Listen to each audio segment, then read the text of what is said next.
हाँ, किस क्या चीज़ थे? वहाँ गर्मी लगता है क्या? वहाँ गर्मी लगता है?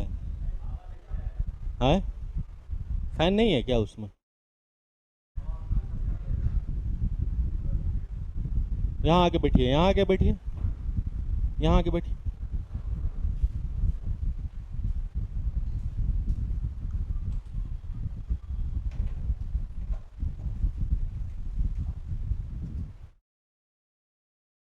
पहला क्लास है ना? बिहार पुलिस।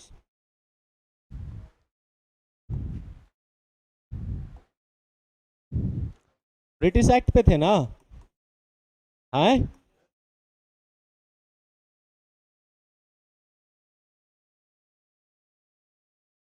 कौन सा एक्ट बता रहे थे?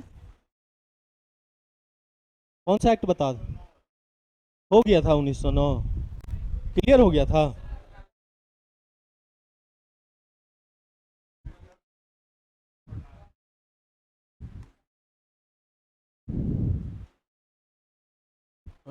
जो नए हो हेडिंग दे दो। नए हो ना? हेडिंग दो। इसको लिखो ना। हे भगवान।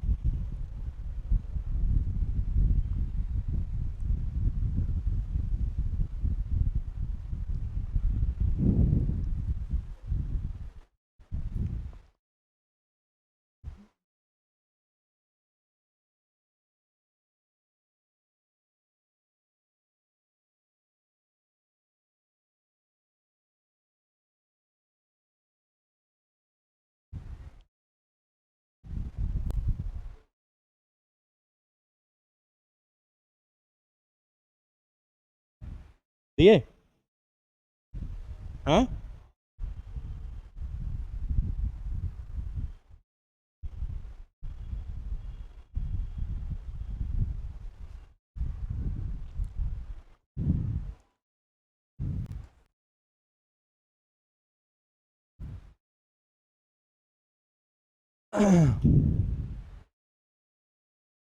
बताए थे कि 1905 बंगाल का बंटवारा होता है। हैं? और 1905 का जो बंगाल का बंटवारा हुआ, ये अपना भारत,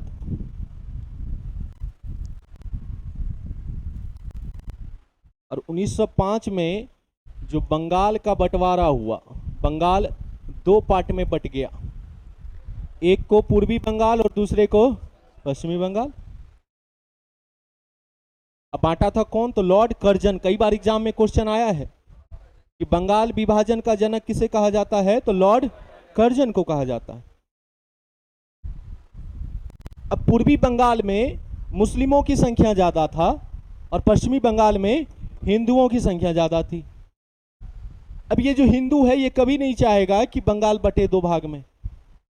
और ये मुस्लिम में हम दो बंदे का नाम बताए थे, एक का नाम आगा खां और दूसरे का नाम सलीमुल्लाह खां। वो चाह रहा, वो सब सोच लिया कि चलो बंगाल को बांट देते, कोई दिक्कत नहीं है। और अंग्रेज चाह ही रहा था कि भारत को टुकड़े टुकड़े में बांट दे। और यही एक दौर है जो बिहार का मांग हो रहा है। बिहार अभी बंगाल का एक पार्ट हुआ करता था। इसी दौर में बिहार का मांग अब बहुत ज्यादा होने लगा था। एक बंदा था सच्चिदानंद सिन्हा, और यही पटना है। पटना में खूब हल्ला हो रहा है कि बिहार को अलग करो, बिहार को अलग करो, बिहार को अलग करो। और बाद में बिहार भी एक अलग प्रांत बनता है। जिस समय कल राजधानी जो है भारत की कलकत्ता से बदल करके दिल्ली किया गया था, उसी समय बिहार को एक अलग प्रांत बना दिया गया था। लेकिन बिहार सिंगल नहीं था। अभी का जो बिहार है वो सिंगल नहीं है।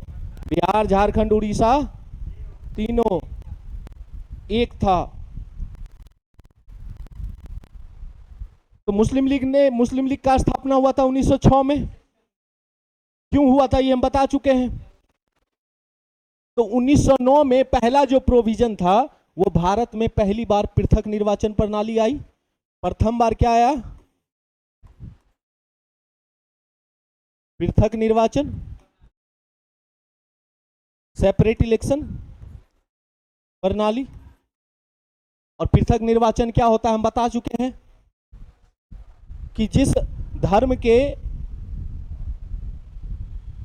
आदमियों को इलेक्शन लड़ने का मौका मिलेगा उसी धर्म का आदमी उसको वोट देगा।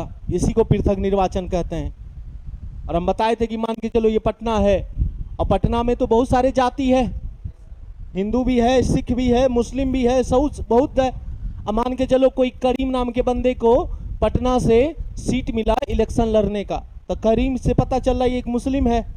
और पृथक निर्वाचन में यही होता है कि जिस धर्म के आदमी को इलेक्शन लड़ने का मौका मिला है उसी धर्म का आदमी उसको वोट भी देगा, जो कि अब भारत में नहीं है, पहले था।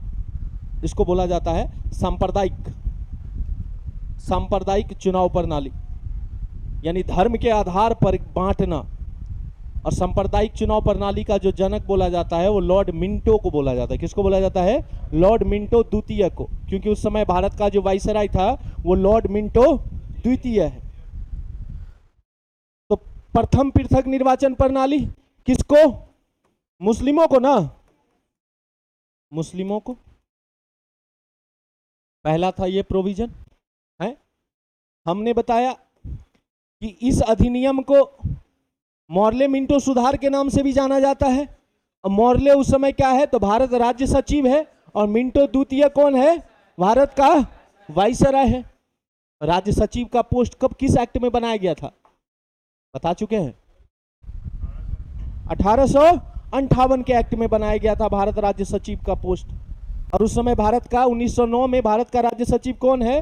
लॉर्ड मॉर्ले है। और भारत का वाइसराय कौन है? तो लॉर्ड मिंटो द्वितीय है। तो इसीलिए इस अधिनियम को मॉर्ले मिंटो सुधार अधिनियम के भी नाम से जानते हैं। क्लियर है? नेक्स्ट यहीं तक बताए थे क्या है? अब नेक्स्ट लिखना, नेक्स्ट लिखना।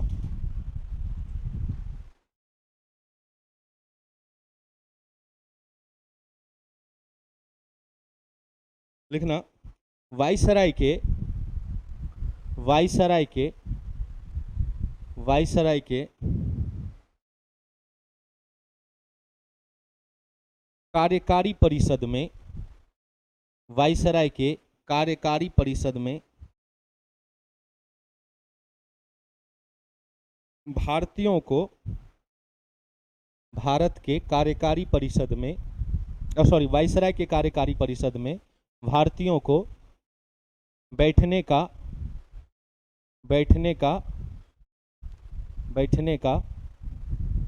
प्रथम बार मौका मिला। प्रथम बार मौका मिला।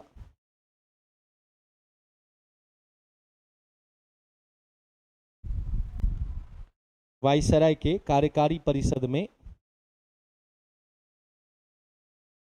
वाइसराय के कार्यकारी परिषद में भारतीयों को प्रथम बार मौका मिला।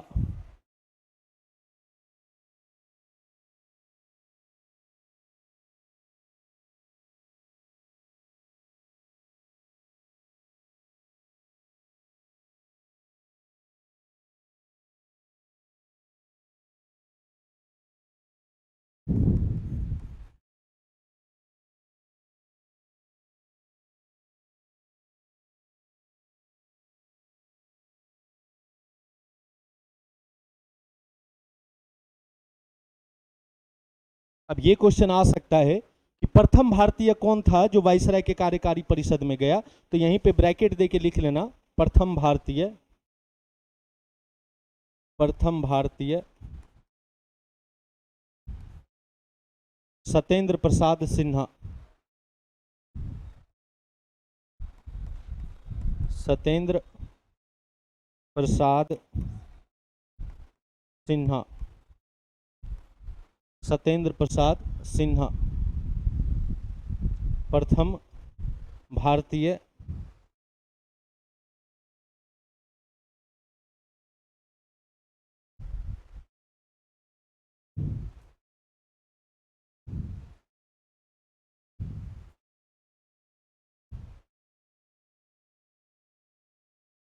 लिखा।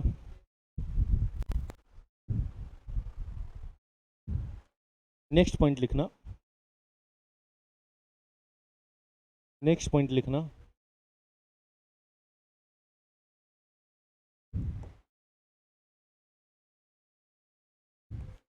लिखो, केंद्रीय विधान परिषद में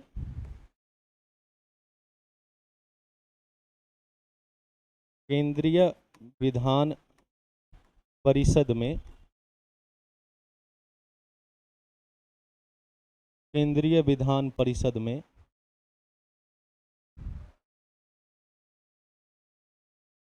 भारतीयों को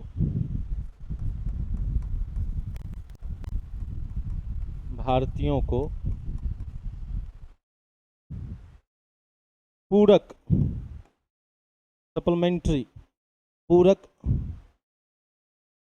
प्रश्न पूछने का अधिकार मिला। पूरक प्रश्न पूछने का अधिकार मिला। पूरक प्रश्न पूछने का अधिकार मिला।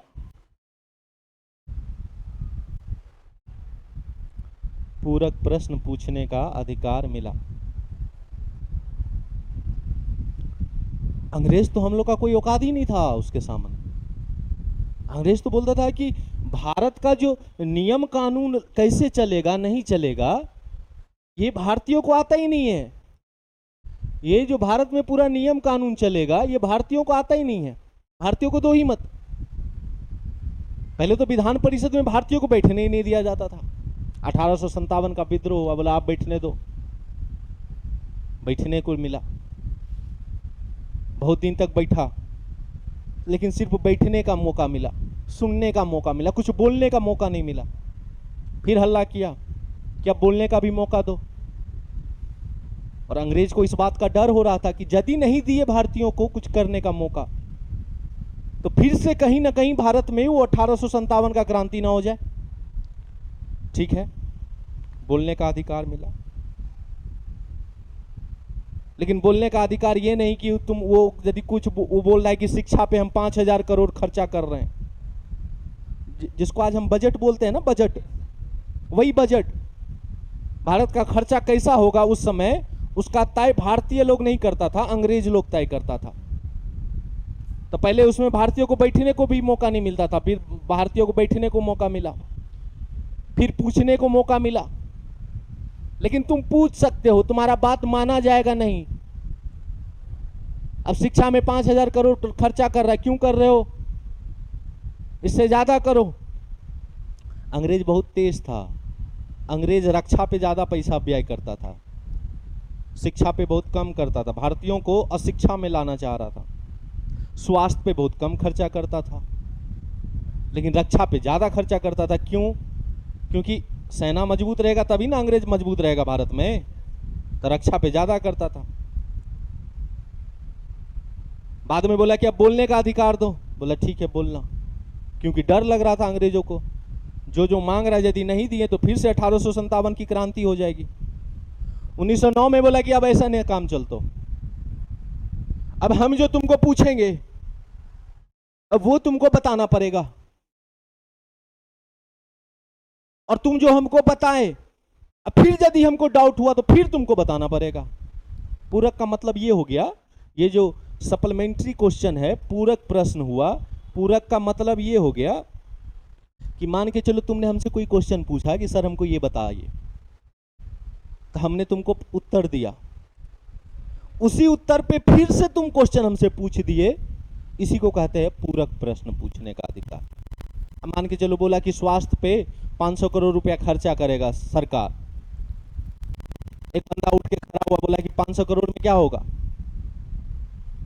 2,000 रुपया खर्चा, 2,000 करोड़ रुपया खर्चा करो। और 500 करोड़ रुपया जो तुम खर्चा कर रहे हो किस हिसाब से कर रहे हो इतना बड़ा पॉपुलेशन में, तो उसी के जवाब का जो उत्तर देगा फिर से उसी को क्या बोला जाएगा, पूरक प्रश्न बोला जाएगा। तो भारतीयों को अभी तक पूरक प्रश्न पूछने का अधिकार नहीं मिला था। तो किस अधिनियम में भारतीयों को पूरक प्रश्न पूछने का अधिकार मिला? 1909 के अधिनियम में। क्लियर है, कोई दिक्कत नहीं है, समझ आ रहा है? अब लिखना नेक्स्ट एक्ट भारत सरकार अधिनियम 1919। अब नेक्स्ट अधिनियम लिखो, भारत सरकार अधिनियम 1919।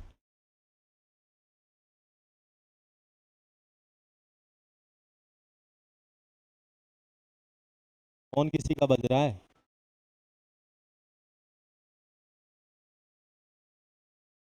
भारत सरकार अधिनियम 1919।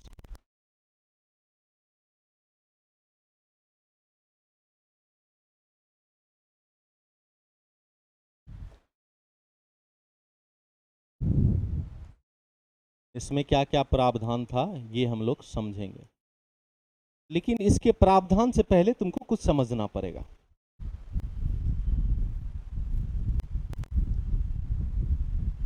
कांग्रेस की स्थापना हुई थी कब? है 1885 में हुआ। और हम बता चुके हैं कांग्रेस जो है वो पहले प्यार से मोहब्बत से अंग्रेजों से अपना मांगता था कि ये काम कर दो वो काम कर दो। एक नहीं होता गिरगिराने वाला काम, पैर पे गिरने वाला काम, कुछ इस टाइप का था। पैर पे नहीं गिरता था लेकिन उसको कह सकते हो कि प्रार्थना की तरह, प्रे टाइप का दे दो। जैसे भगवान से हम लोग नहीं मन्नत मांगते हैं, तो कुछ इस टाइप का। फिर कांग्रेस में 3 बंदा आया। अब जरूरी थोड़ी है कि 100 को रहेगा तो 100 शांति विचारधारा वाला रहेगा, कोई तो सनकी रहेगा ना हो। तो कांग्रेस में 3 गो सनकी आया, लाल, बाल एंड पाल। लाला लाजपत राय, बाल गंगाधर तिलक और बिपिन चंद्र पाल, तीनों एक नंबर का सनकी। कहीं ना कहीं तीनों का जो लीडर था वो कौन था? बाल गंगाधर तिलक। बाल गंगाधर तिलक बोला कि तुम लोग पागल हो गए हो, तुम लोग भीख मांग रहे हो अंग्रेजों से। भारत तुम्हारा है, यहाँ का संसाधन तुम्हारा है, और अपने ही घर में हम किसी से मांग के खाएंगे? अपना घर है यार, जब मन तब खाएंगे। बोला नहीं, तुम जान नहीं रहे हो, मांगोगे अंग्रेज तुम लोग अच्छा करेगा हम लोग का। बोला खाक अच्छा करेगा, साला इतना दिन से रह रहा है, कुछ अच्छा केवे नहीं किया है, आज तुमको अच्छा दिख रहा है। लाठी के बल पे मांगो, लाठी मारो तब मांगो। 1905 में कांग्रेस का जो अधिवेशन होने वाला था, हर साल अधिवेशन होता था कांग्रेस का। अधिवेशन का मतलब बैठक, हर साल बैठक होता था। 1905 का जो बैठक हुआ वो हुआ बनारस में। कहाँ हुआ? बनारस में। बाल गंगाधर तिलक पहुंचा वहां पे। तिलक बोले कि जो हमको अगला बार कांग्रेस का अध्यक्ष बनाना। तो जो नरम दल का नेता था, ये तो गरम दल का नेता हुआ बाल गंगाधर तिलक, तो जो नरम दल का नेता था उसको डर लग रहा था कि सनकी है पगला, कुछ कुछ कर देगा। और उस समय जो 1905 का जो अध्यक्ष बना वो गांधी जी के गुरु। अब बताना है तुम लोग को कि गांधी जी के गुरु कौन थे। गोपाल कृष्ण गोखले 1905 में अध्यक्ष थे। बड़े शांत स्वभाव के थे। बोला सनकी है पगला, बोला हाँ हाँ तुमको बना देंगे 1906 में। बोला ठीक हो, अब सही है। बोला ठीक। 1905 में हुआ। 1906 का अधिवेशन आया। तिलक तिलक लगा के, टीका उका लगा के पहुंचे, धोती पहन के कि इस बार हम बनेंगे अध्यक्ष। लेकिन नाम जो आया वो एक और बंदा था जिसका नाम था रास बिहारी घोष। क्या नाम था? रास बिहारी घोष। कलकत्ता में हो रहा था, अध्यक्ष रास बिहारी घोष का नाम आया। जबकि 1905 में तो प्रॉमिस कर लिया था कि तुमको बनाएंगे। तिलक जी पहुंचे, दोनों ये भी दोनों साथे में, लाल और पाल, लाठी लेके तैयार कि कुछ है तो कपार पर मार दिए। देखा रास बिहारी घोष। बेटा घोष और बोस में अंतर रखना, एक रास बिहारी बोस भी आएगा, ये रास बिहारी घोष है। कई बार हम बच्चे को देखते हैं गलती करते हुए घोष और बोस में, क्योंकि नाम तो रास बिहारी दोनों में लगा हुआ है, अंतर किसका है? तो घोष का और बोस का। देखा रास बिहारी घोष यहाँ का अध्यक्ष बनल है। तिलक गरमा गया, अला ये सब कुछ होना, कुर्सी तुर्सी फेंक, अला ये सब कुछ होना है। तो प्रॉमिस किया था कि हमको बनाएगा, तुम बना रहा ही पगला को, फिर तुम लोग भीख मांगेगा। तो जिस प्रकार 1915 के बाद गांधी जी का बात सर आंखों पे रखा जाता था, उसी प्रकार उस समय एक और बंदे का आप लोग नाम सुने होंगे, दादा भाई नौरोजी का। दादा भाई नौरोजी का बात बड़ी माना जाता था, ओल्ड मैन ऑफ इंडिया बोला जाता है उनको। दादा भाई नौरोजी को लगने लगा कि लगता है माहौल गर्मा जाएगा, तो जो समझदार बंदा होता है वो लड़ाई को छुड़ाता है, ये नहीं कि हाँ चलो और आग दे दो, मर्डर हो जाए। दादा भाई नौरोजी बोला, सुन, ना तुम बनेगा ना तुम बनेगा, बन तो के हम। अब दादा भाई नौरोजी का इज्जत रास बिहारी घोष भी कर रहा है और बाल गंगाधर तिलक भी कर रहा है। अब दोनों वहां पे तो कुछ नहीं बोल सकता। रास बिहारी घोष मान गया, तब ये तो थोड़ा बहुत सनकी था ना हो ही। बोला ठीक है बाबा तुम बनो, कोई दिक्कत नहीं है, सीनियर हो, रिस्पेक्ट है, करते हैं तुम्हारा, बनो, कोई दिक्कत नहीं, लेकिन 2 गो मांग रखो, तब ये तुमको हम बोलेंगे। देखो सनकी बना अपना दिखाई दिया। बोला कौन सा मांग? बोला हमको स्वराज चाहिए, स्वराज की मांग। कई बार एग्जाम में क्वेश्चन पाया है कि पहली बार स्वराज की मांग कब उठी थी कांग्रेस में, तो 1906 में उठी थी। लिखना नहीं, बस समझो, हमको ये सब लिखाएंगे, चिंता ना करो, हमको सुन लिए तो याद करवा देंगे क्लास में, पूरा तो स्टोरी है मेरे मुंह में। मतलब स्वराज की मांग रखो। दादा भाई नौरोजी बोले ठीक ठीक ठीक, जैसा तुम बोलोगे वही हो रहा है, स्वराज का मांग रखो रे। रख दिया गया। बोला कि अब दूसरा पहले सुन तो लो, यही तो मेन है। बोला क्या? तो अगला साल जो कांग्रेस का अधिवेशन होगा उसमें अध्यक्ष किसको बनाना है? हमको। दादा भाई नौरोजी बोला कि यदि अभी बोलते हैं नहीं बनाएंगे तो फिर से ही तोड़ फाड़ स्टार्ट करेगा। बोला ठीक ठीक तुम ही को बनाएंगे, कोई दिक्कत नहीं है, चलो कोई बात नहीं। तो प्रॉमिस कर लिया 1907 में दादा भाई नौरोजी ने कि तुमको बनाएंगे, स्वराज की मांग रख लिया गया। फिर 1 साल के बाद 1907, ये 1907 का जो कांग्रेस का अधिवेशन होने वाला था वो होने वाला था सूरत में। कहां पे होने वाला था? सूरत में। सूरत कहां पे है बेटा? गुजरात में। फिर से तिलक जी तिलक लगा के धोती वोती पहन के तैयार कि चलते हैं, इस बार तो अध्यक्ष हम ही बनेंगे। पहुंचा, जैसे पहुंचा तो पैरों तले उसका जमी घसक गया। फिर से वो अध्यक्ष के कुर्सी पे किसको बैठा हुआ देखा? रास बिहारी घोष को। बोला ही ना चलवे, कोरबो लोरबो जितबो रे। ये दोनों लाठी लेके तैयार है। कौन दोनों? लाल और पाल। इशारा का एक इशारा, तगड़ा रूप से पिटाई, कुर्सी तुर्सी फेंक दिया। इस बार कोई समझाने के लिए भी नहीं आ सकता बाल गंगाधर तिलक को। बाल गंगाधर तिलक बोला जितने कर्म दल के नेता हो कांग्रेस में, काहे कि कांग्रेस का और भी बहुत सारा आदमी ऐसा था जो बाल गंगाधर तिलक को अध्यक्ष के रूप में देखना चाहता था, लेकिन कोई कैसे बोल सकता है? तो बोला जितना कर्म दल का नेता है सब हमारा साथ है रे, सब उसके साथ चल गया। अब देखो ये भी क्वेश्चन कई बार एग्जाम में क्वेश्चन पूछ ले, बिहार दरोगा में क्वेश्चन पूछ ले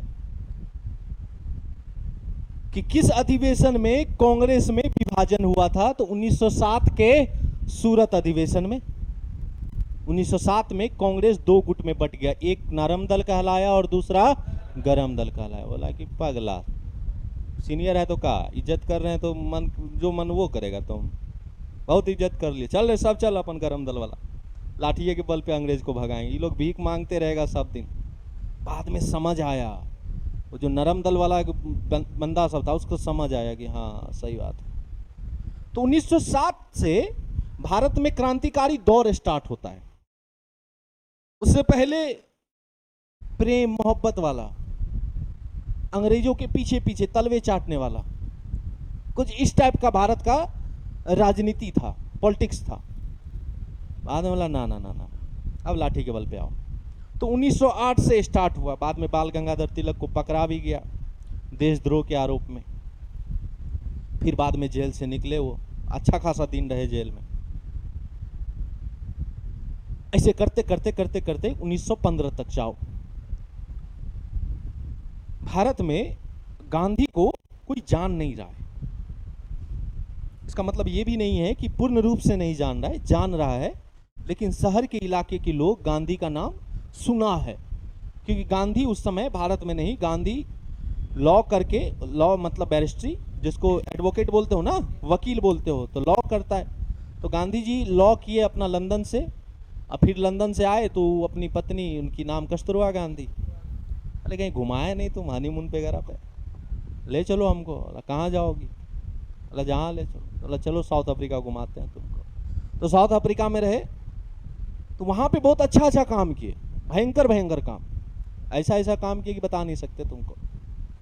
गया बीवी को घुमाने के लिए, बोला कैसे जाओगे? बोले ट्रेन।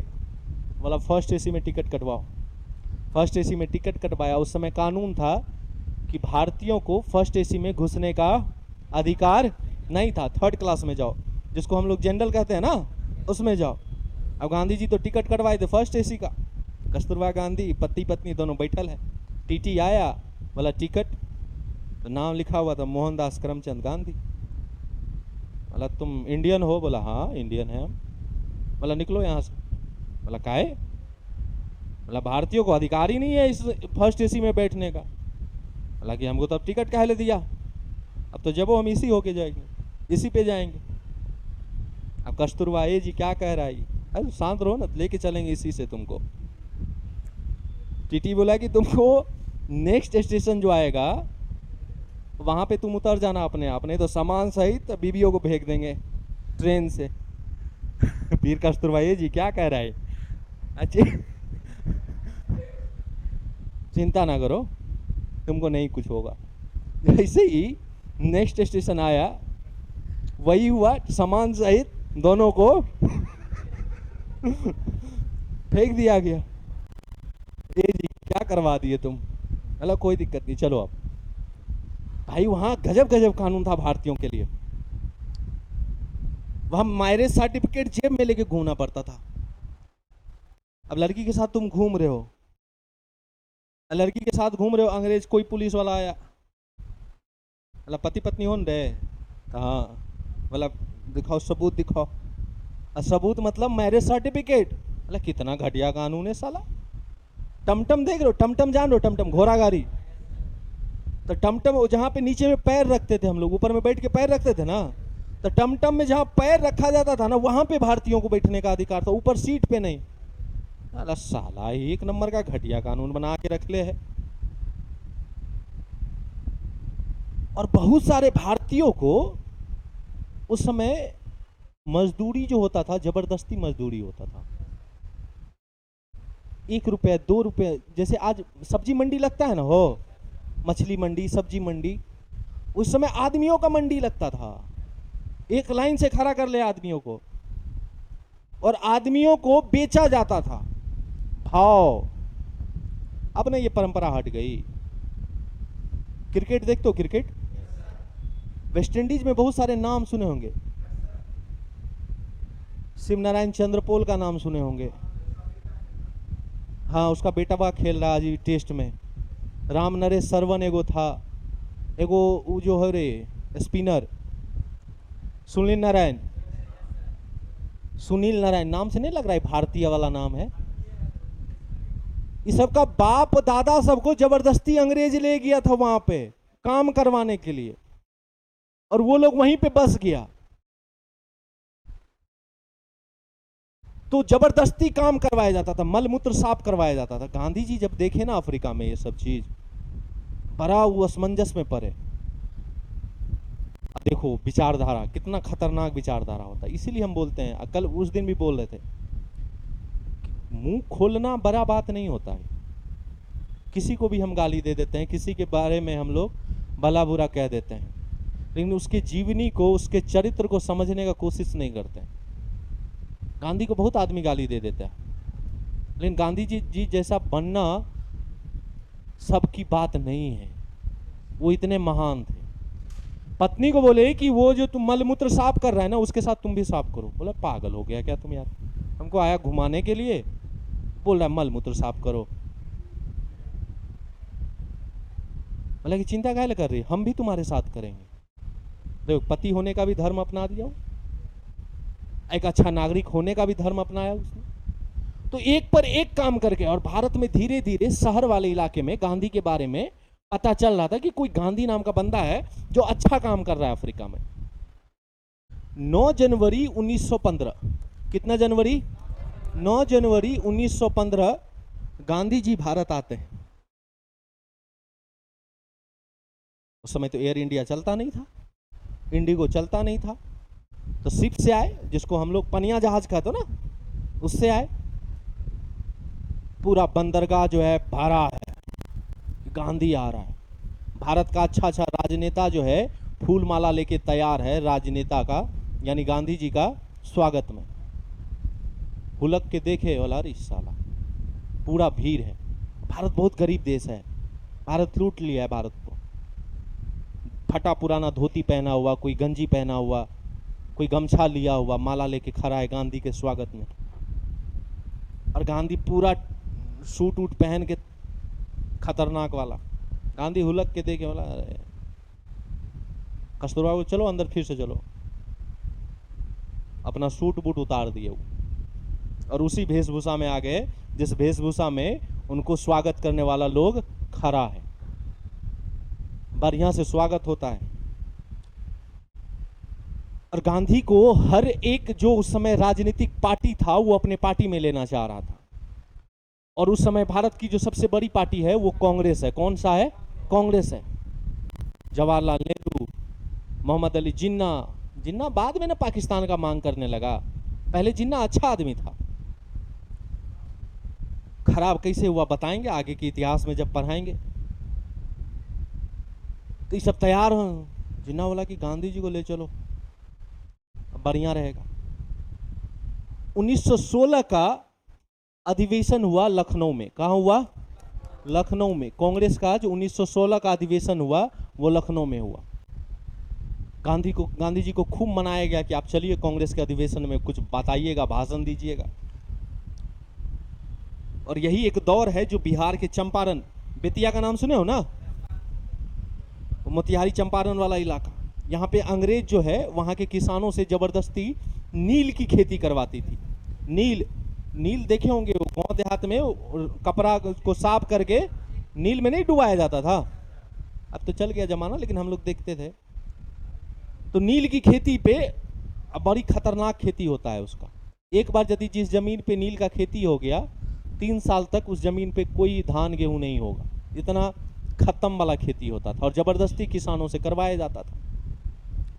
गांधी जी को खूब मनाया गया। गांधी जी 1916 में लखनऊ अधिवेशन पहुंचे। और 1916 में जब वहां पहुंचे तो गांधी जी को लगा, उस सबको लगा कि गांधी जी कांग्रेस के बारे में अच्छा अच्छा बात बताएगा। दिए पकड़ के कांग्रेस को गलिया। जिन्ना बोला पगला बुरवा को बुलाए कांग्रेस के बारे में अच्छा बोलने के लिए, ये तो गलिया रहा है। नेहरू बोला शांत रहो, अच्छा कर रहे हैं ये, हम लोग कहाँ कहाँ गलत है ये बता रहे हैं वो। फिर 1917 में एक एक्ट आया। क्यों? क्योंकि अंग्रेजों को डर होने लगा कि भारत जो है अब कुछ ज्यादा ही क्रांतिकारी की तरफ जा रहा है। क्योंकि अब ये दौर आने वाला है सुभाष चंद्र बोस का, अब ये दौर आने वाला है चंद्रशेखर आजाद का, अब ये दौर आने वाला है भगत सिंह का, सुखदेव का, राजगुरु का, एक पर एक पागल सब। अंग्रेज को डर लगने लगा। और अंग्रेज ने 1919 में एक एक्ट लाता है, और उस एक्ट को रॉलेट एक्ट कहा गया। कौन सा एक्ट कहा गया? रॉलेट एक्ट कहा गया। रॉलेट एक्ट कुछ इस प्रकार का है कि तुम सुबह सुबह उठे, गए ब्रश करके बाहर घूमने के लिए, पुलिस आई, तुमको पकड़ लिया। अब तुम पूछे पुलिस से कि क्यों पकड़ रहे हो भाई? मारा 5 थाप। चलो थाना ले गया तुमको। वहां यदि पूछे कि हम अपना वकील को बुलाते, फिर मारा 5 थाप। इसको काला कानून कह के पुकारा। बिना वकील, बिना अपील, बिना दलील का कानून कहा गया। अब अंग्रेज को डर लगने लगा कि इतना जो हम भारतीयों के साथ कर रहे हैं, कुछ ऐसा ना हो जाए जो भारतीय फिर से वो 1857 की क्रांति कर दे। और वही दौर है जो 1914 से 1918 तक विश्व का पहला महायुद्ध स्टार्ट होता है, जिसको प्रथम विश्व युद्ध कहते हैं, फर्स्ट वर्ल्ड वॉर कहते हैं। और अंग्रेज को पता था, इंग्लैंड छोटा सा एक टापू है, छोटा सा एक देश है। इंग्लैंड को पता था कि हम अपने सेना के बदौलत हम जीत नहीं सकते हैं, हमको भारतीय सेना का सहायता चाहिए, हमको भारतीय सेना का सहायता चाहिए। और भारतीय सेना का सहायता तब ये मिलेगा जब भारतीयों के लिए कुछ अच्छा करेंगे। गांधी जी को बोला, गांधी जी के पास गया, बोला कि हम तुमको डोमिनियन स्टेट दे देंगे, हम तुमको डोमिनियन स्टेटस का एक दर्जा दे देंगे। गांधी जी बोला पक्का बोल रहा है? बोला हाँ पक्का बोल रहा है। गांधी जी ने बोला ठीक है, तब भारत का सेना तुम्हारा हेल्प करेगा। लेकिन 1918 में जैसे ही फर्स्ट वर्ल्ड वार समाप्त होता है, अंग्रेज अपने बात से मुकर गया। अंग्रेज को इस बात का भी डर लग रहा था कि हम जो जो प्रॉमिस किए थे, वादा किए थे, सारा वादा तोड़ रहे हैं। तब अंग्रेजों को लगने लगा कि नहीं, एक ऐसा एक्ट बनाना चाहिए जिसको भारतीय लोग पसंद करें। नाम का था भारतीय, क्यों है काहेला पसंद करेगा। और वही कारण बना 1909 के भारत सरकार अधिनियम का। तो ये जो 1919 का जो एक्ट अभी बताएं, इसके पीछे इतना सारा कारण था। कोनो दिक्कत नहीं है, क्लियर है। अब एक एक प्रावधान लिखो 1919 में। अब बहुत देर सुन लिए, अब लिखना शुरू करो। लिखना इस अधिनियम को, इस अधिनियम को, इस अधिनियम को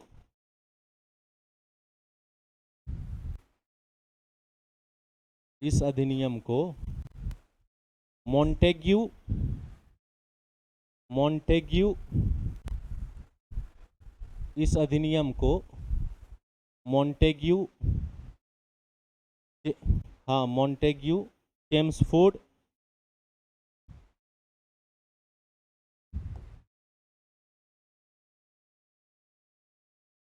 इस अधिनियम को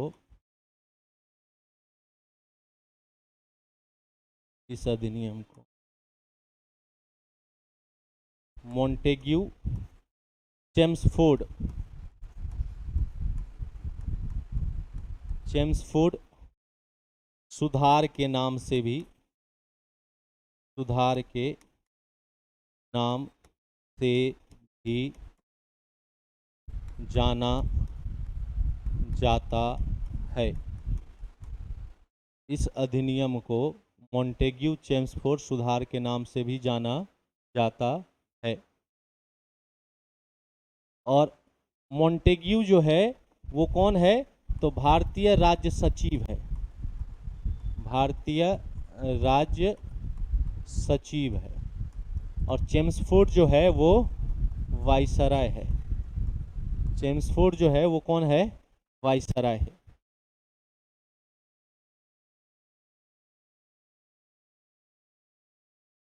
चेम्सफोर्ड कौन है? भारतीय वाइसराय है।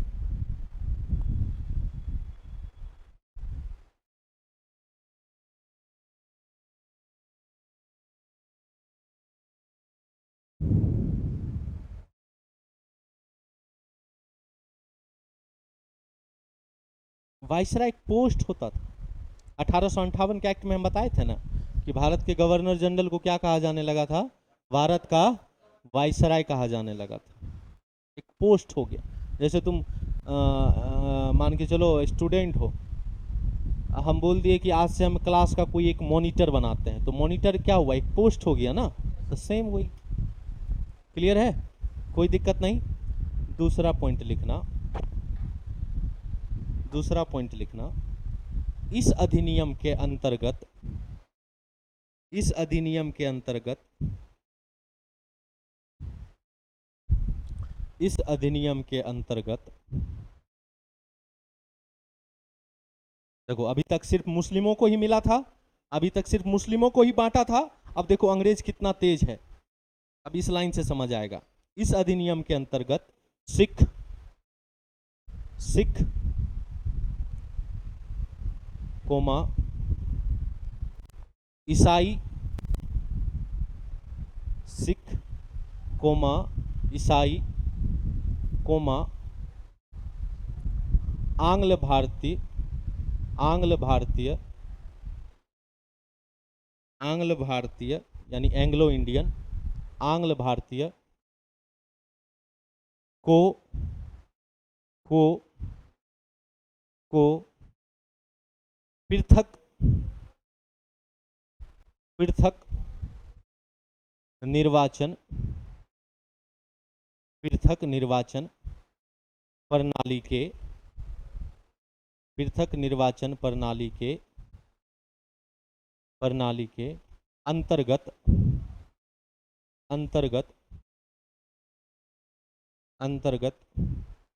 रख दिया गया।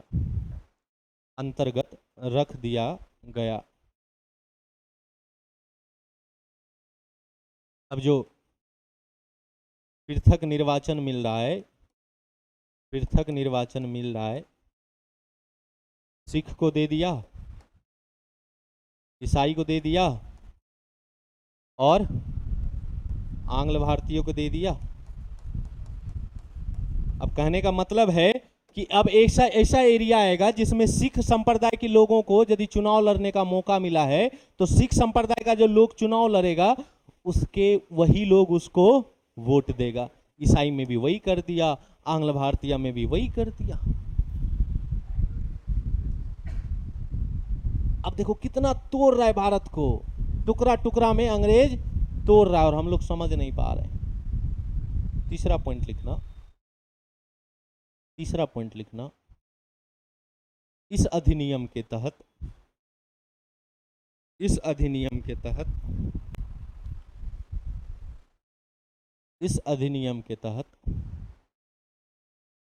महिलाओं को इस अधिनियम के तहत महिलाओं को प्रथम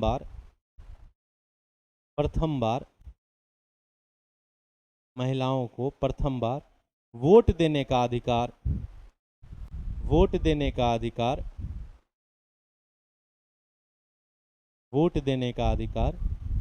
मिला। इस अधिनियम के तहत पहली बार महिलाओं को वोट देने का अधिकार मिला। अब सभी महिलाओं को नहीं,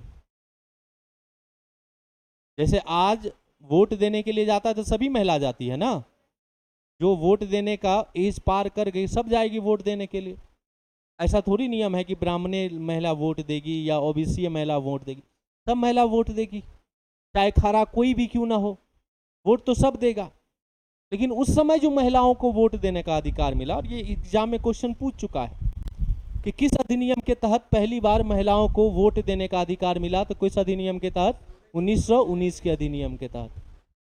लेकिन सभी महिलाओं को नहीं, उसमें कुछ क्राइटेरिया बना दिया गया था, जो पढ़ा लिखा होगा, जो पैसा वाला होगा, उसी को वोट देने का अधिकार मिलेगा, गरीब को नहीं मिलेगा।